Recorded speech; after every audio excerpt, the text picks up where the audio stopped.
Hey, good people. Welcome to Friday Finish Line. We made it. We made it. We made it. We made it. Let's celebrate.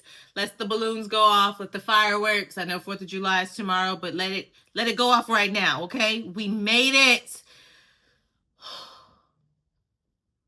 Okay, let's go over our reflection questions for the week. Where did I stay consistent? I stayed consistent by showing up for myself even when I didn't want to. I made it to pretty much all of my workouts. The one workout that got added that didn't fit my schedule because I had an appointment that morning, but I listened and to a suggestion that a friend made. He was like, let's just go walk earlier. Let's just go to the gym earlier. And I was like, yeah, but it really didn't work because I would have been rushing. And even though he canceled because something came up, it was a lesson to me. Stick to your schedule. So I stayed consistent with that. I stayed consistent with showing up, doing the things that I need to do, and staying focused on task versus allowing the things that were distractions or things that were trying to pull my attention to say, no, you're in the parking lot. You cannot come off. Your ticket is still good. Sit down, little baby. Sit down. Where did I protect my peace? So I protected my peace in a sense of I didn't let the hustle and bustle of the day, of the moment, of the situation rush me. I'm like, it's okay. Calm down. Even right before I started filming this, I have something that I need to go do. And I'm like, okay, but I need to do this, I need to do this. It's like, whoa, calm down. We have a timeline. We know we have this many minutes before we need to pull out and just so that has been protecting my internal peace and the internal fire trucks that are trying to leave the station. It's like, no. No, that's just a cat in a tree. Calm down. Calm down. Where did I trust the process? I've trusted the process every single day. I've been trusting it with this workshop, this kids camp that I'm doing next week, the jury camp. I've been trusting with the 2 events I have on the 18th. I've been moving in spite of, I don't have this and this. I still need to sell these tickets and I still need to sell this and I still need to, and it's like, it's okay. What are we doing? We're hitting the ground. There's boots on the ground. We are implementing these systems. We are working these systems. We are marketing. We are prepping. We are doing inventory. We are prototyping products. We are visualizing setups. I'm thinking about how to do the setups. I'm learning these setups. So I am trusting that the process of everything is coming together. All the seasonings are good. All the pots, all the pans are in order. All the sauces are marinating. It's everything is doing what it needs to do. I just have to make sure that I am the project manager, creative director of it all. And I am keeping calm by maintaining my peace and showing up consistently. Let's talk about the things that felt heavy this week. Distractions. Distractions are always distracting. Hence, distractions, right? I know, right, Elizabeth? I know. But I have been like, okay, this is a distraction. Why are you a distraction? And why do you keep coming up? What do you need right now? So instead of allowing them to take precedent, I've been addressing and then defining them to parking lots. Also, my parking lots are segmented, but they also have colors. This is a green parking lot, which means you take priority. You on the yellow, I need you to simmer. And you are a red, which means I've noticed you. I've given you the attention you need. I've recognized you, but I need you to go sit down for quite a while until you can come out. Waiting. The waiting for everything to drop has been like, but I've been getting myself something to do to focus on while I wait. And being active in the waiting has helped with the waiting, if that makes sense. Fatigue. I am fatigued because, number one, I need to set a sleep schedule. I'm going to bed still around in the wee hours of the night. And I take cat naps because I pop up in the wee hours of the morning. And my body is saying, girl, we used to do this. We used to rock and roll with this all the time, Elizabeth. We used to function off 2 hours. We used to function off an hour. We used to go days. But you know what? The cognitive and the physical and the stamina and what we doing, we need you to give us a little more hours. So I am set my timing to just like close everything off. I need to follow the zones of my day, the timing. And I was having a conversation with Hudson last night. He comes back home Sunday from his dad's, and he's like, so you're going to be going to bed earlier, right? And I was like, what are you talking about? He's like, your new bedtime. I was like, friend, I'm lost. He's like, Mom, you told me. You don't remember telling me that you're going to start going to bed at 10? Like, you're going to leave me up if I'm still up? I was like, oh, yeah, I did say that, right? I was like, yeah, I'm going to start. I'm going to start. So it's like he's my little chief of staff that helps remind me and keep me alive. So I'm gonna set alarms, but I guess I need to have a meeting with him when he gets back and be like, hey, yo, this is the alarm for this. If I'm doing something, come give me a nice reminder. See, I have to say nice because Hudson can forget who the adult, and sometimes he be trying to boss me, y'all. Okay, I'm just saying. Um, Managing expectations.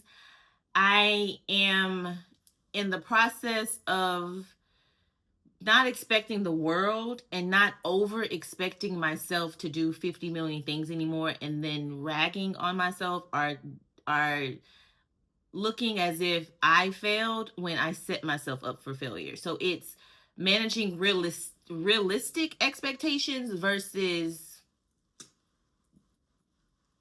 the world. It's like, Elizabeth, really? You thought you could do all of that? Because life be lifing, okay? And field work be field working.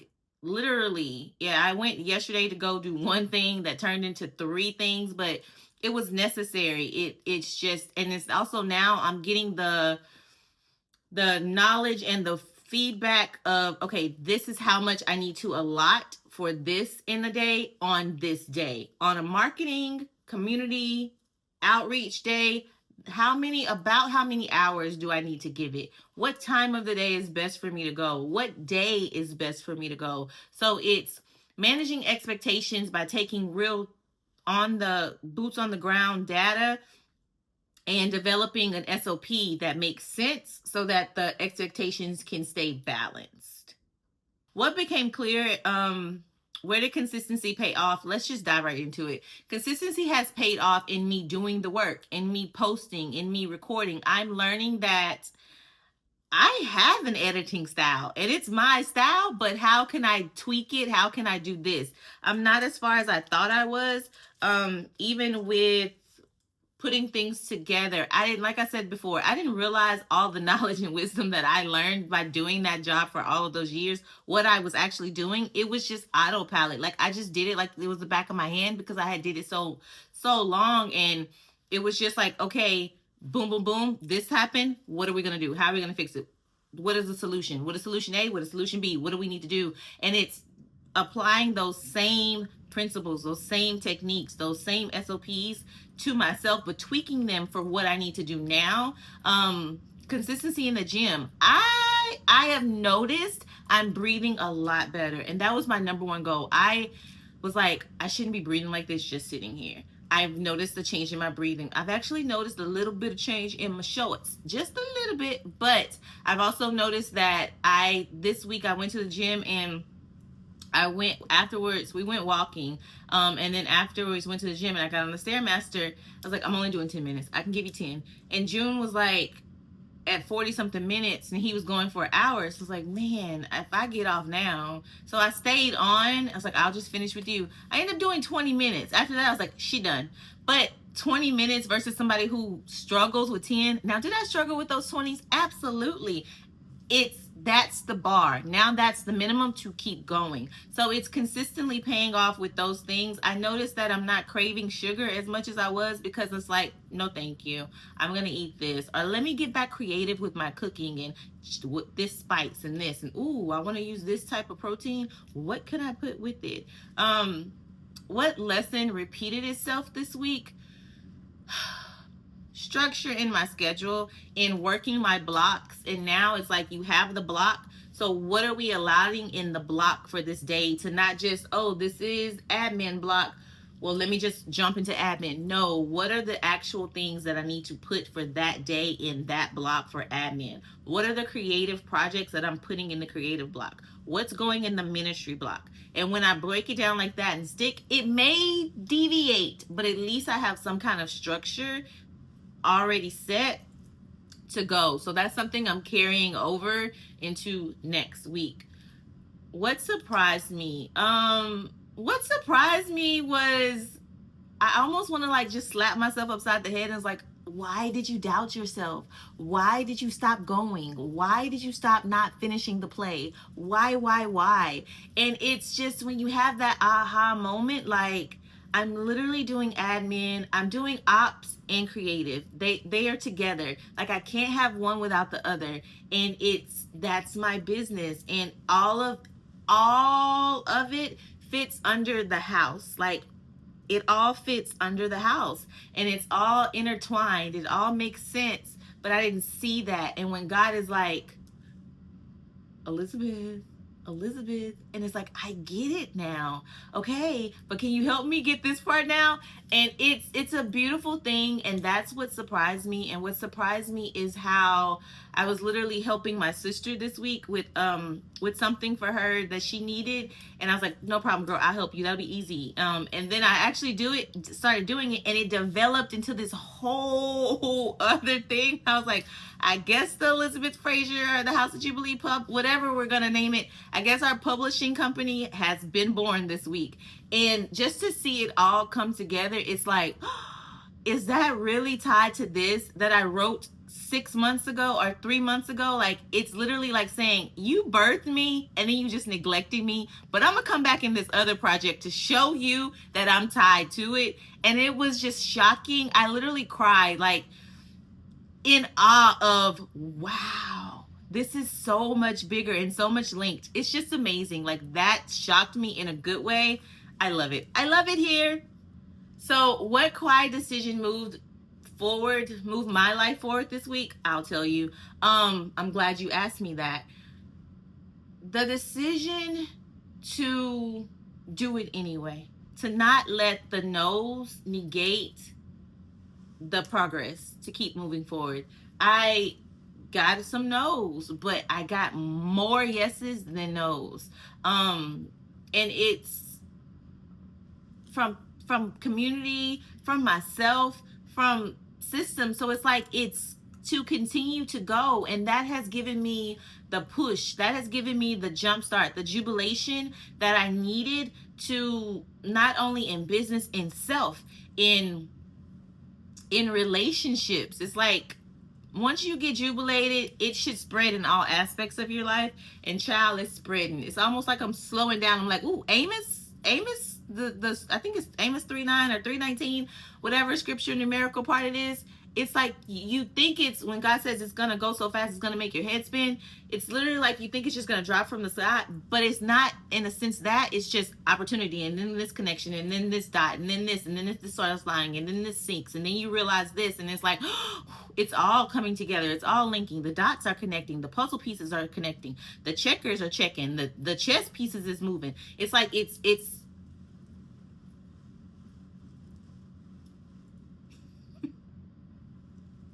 and to lean on God and know that what God's saying and what God is mentioning to you and talking to you about, when you see all of those things and you stay going on the route no matter what the circumstances going, because you know God is of his word. His word is not going to come back void. His word is actual and factual. It's holding on to that and walking in that in spite of everything else, that is what continues to move forward. That's continue, because without that, how could those other things start connecting and start aligning? What I'm doing now is I am no longer staying stagnant while I wait. I'm solving, I'm problem solving, I'm doing everything that I can within my power, releasing and moving on to the next. That has drastically helped me in the past week alone, of mindset, of actionables, of setting things up, of marketing, of everything and every aspect of it. 6 months ago, I would have let one little thing deter me, mindset, mentally, and then just take it all over. What I also started doing was getting up, and instead of like taking an hour and a half to get my day going and to get my day started, not getting like mentally wise, I was still going through the motions, but mentally I was having these battles of, okay, but this is still like this, and what are we going to do about this? It's like, no, no, no. All of that may be true, but this is what I'm going to do today. Today, I'm waking up. I'm going to this is what's on the docket. This is what I need to do. I am going to blah, blah, blah, blah, blah, blah. And it's like just setting that tone from the initial part of the day, like after prayer and Bible study, it made a huge difference. And that day started off, did it have hiccups? Yes, it had hiccups. And even today is like, oh, she did it yesterday. Let's see if she could do it today. And it's like, no, no, no, no, no. I'm still in control. I'm still setting the standards. I'm still dictating how we're gonna thought, how we're gonna proceed the day. I'm still owning it and taking back the reins of it. So it makes a difference. I had a beautiful conversation yesterday at the gym. He had just finished training his first class, and we were talking about things, and he was like, all of this and all of this. And I was like, but you did it. And they were, they had results. And that's how you keep going.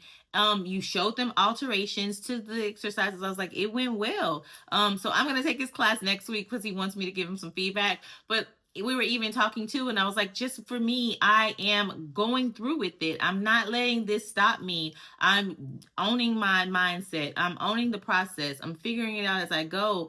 And we had like a beautiful little moment, and we kept talking about other things. I've had some conversations with today, even a lady, we were talking, ran into her randomly, and we ended up talking about my makeup class that we're having. And she was talking about how she doesn't wear eyeshadow. She only wears liner because she doesn't like her eyes. She doesn't have good eyes. And she was in Dallas at a Nordstrom's or Neiman's, and the lady begged her to do her makeup, so she ended up letting the lady do it. She told her she didn't like her eyes, blah, blah, blah. The lady did her eyes, and she was like, oh yeah, you're right, you don't look good in eyeshadow, which, number one, you should never say. So I was looking at her eyes, and I was like, actually, I don't agree. So you have a dominant eye shape. However, that dictates where the placement of the eyeshadow goes, where the dark goes, where the light goes, how it's blended in. I said it's all product placement. But I definitely can show you that and talk about that in our workshop, in our, experience that we're having. I'll focus on your particular eye shape. So she was like, okay. I'm like, girl, by that I would rock it. Okay. I mean, the eye space, a lid space alone. Child, God blessed you with that, and you not utilizing it. Come on over here. Let me pull out a brush and a palette and let me show you. It's it's just in those little moments, in adjustments of how I view things, in walking into a business to talk to them. It's like, I don't like it. I didn't like it when I had to do it then, but it's an aspect of the business. So versus like, hi, you walk in with authority and power. Hi, my name is Elizabeth Frazier. I'm with House of Jubilee. I am going around to our local community and businesses, mentioning to them and blah, blah, blah, blah, blah. I end up going into a place, and I was going to seek information from him and them, and ended up I was like, you know what? If you had said this to me like this, then I would have automatically. So how many other people, like Elizabeth, you are not here to train him. I just can't help it though. So his manager started laughing, and we had a beautiful conversation. Anyway, sometimes the biggest victories don't make the headlines. They actually make the foundations. Celebrate the quiet wins. I will see you guys Monday at Coffee Circle. Bye, good people.